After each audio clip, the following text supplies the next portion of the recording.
Salut les amis, petite vidéo. Voilà, je suis assez inspiré ce matin.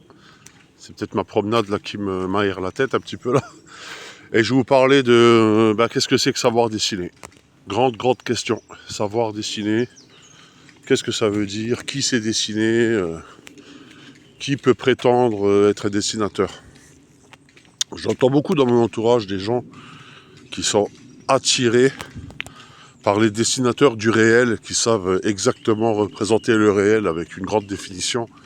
Et ils sont très attirés par ça. C'est pour ça que l'IA, l'intelligence artificielle, a un certain succès aussi. C'est parce que les gens ont besoin du réel, ont besoin de la représentation du réel pour se définir, pour comprendre les choses. Quand on s'éloigne du réel, on perd pied et du coup on a une certaine angoisse de ne plus rien comprendre. Donc qu'est-ce qu'on fait? On s'éloigne des interprétations. D'où un monde de plus en plus axé sur le réel, loin de l'imaginaire, loin de la richesse des imaginations. On se retrouve dans une standardisation des choses. D'ailleurs, tu n'as qu'à regarder, même artistiquement, tout est absolument standardisé. Même dans les films, on standardise absolument tout. Dans les dessins animés, tout est fait de la même manière pour pas perdre justement le spectateur et le ramener dans quelque chose dans une certaine réalité. Voilà. Même dans les films fantastiques, hein, il y a une certaine standardisation, justement. On a standardisé absolument tout pour rassurer le spectateur. Donc on s'éloigne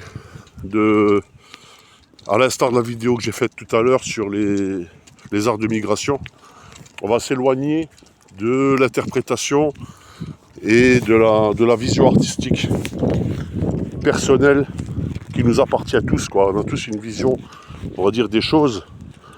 Donc c'est-à-dire on incorpore le rêve, le fantasme, tout ça dans le réel pour recréer quelque chose de nouveau. Et c'est là que ça devient super intéressant, en fait. C'est là que l'art devient pour moi super intéressant. C'est quand justement on s'éloigne des techniques élaborées de standardisation pour aller dans quelque chose de très personnel. Et c'est là que ça devient riche, c'est là que la richesse arrive, justement. La richesse, c'est pas une communion des esprits par la standardisation, mais c'est une compréhension de l'autre par son individualité, par sa très haute sensibilité, parce que tous les peuples, tous les gens, tout le monde, on a tous une très grande sensibilité de l'observation. Et c'est là que ça devient intéressant. Quand on essaie de tout standardiser et d'unir les gens dans cette uniformité, c'est horrible en fait. C'est là qu'on fait les pires choses.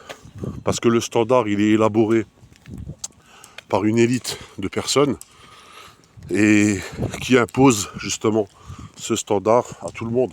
On n'a qu'à voir en ce moment, c'est absolument ce qu'on vit en ce moment.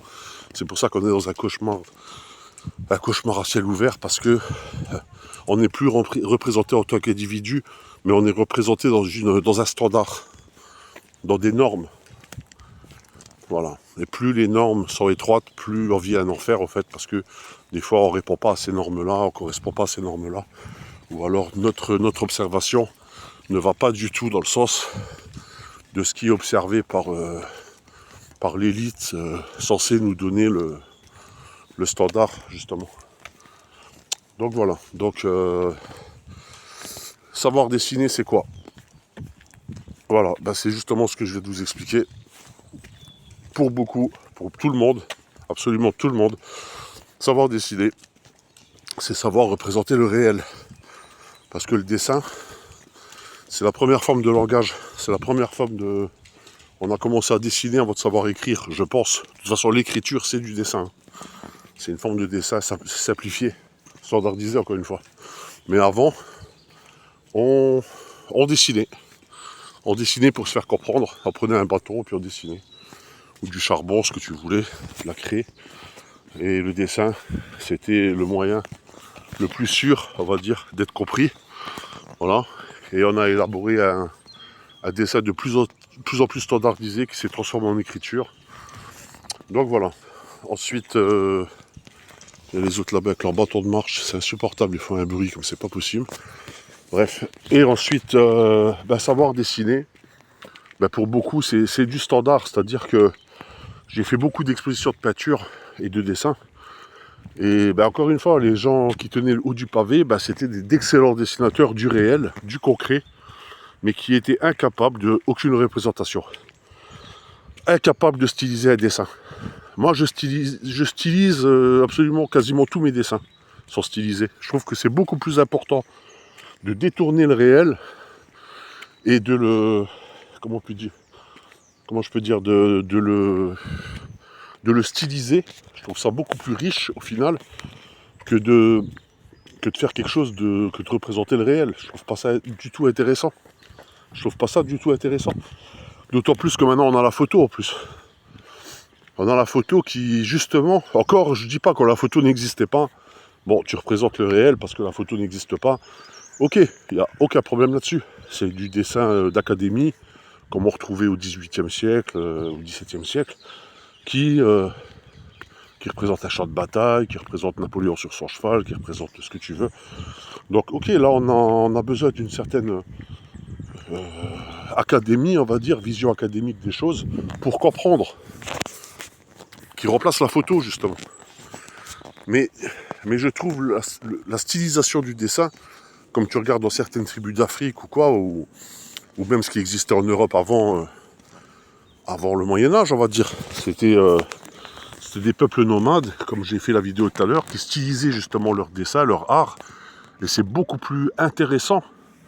C'est ça pour moi, savoir dessiner. Savoir dessiner, pour moi, c'est donner du style à son dessin, c'est donner une image à son dessin, un caractère à son dessin. C'est ça pour moi, savoir dessiner.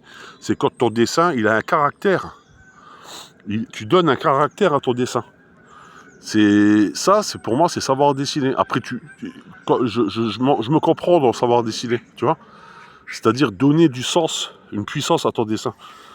Si c'est pour faire de la photo, une décalcomanie, bah en fait, tu vas dans une école et t'apprends tout simplement. Le dessin, c'est de la construction.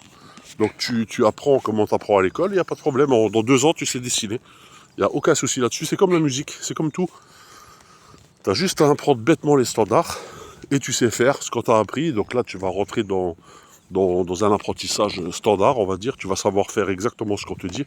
Il n'y a pas de problème. Donc tu vas savoir faire un dessin. Il n'y a pas de souci. D'ailleurs, même j'encourage les gens qui veulent apprendre à dessiner à le faire. Il n'y a pas de problème.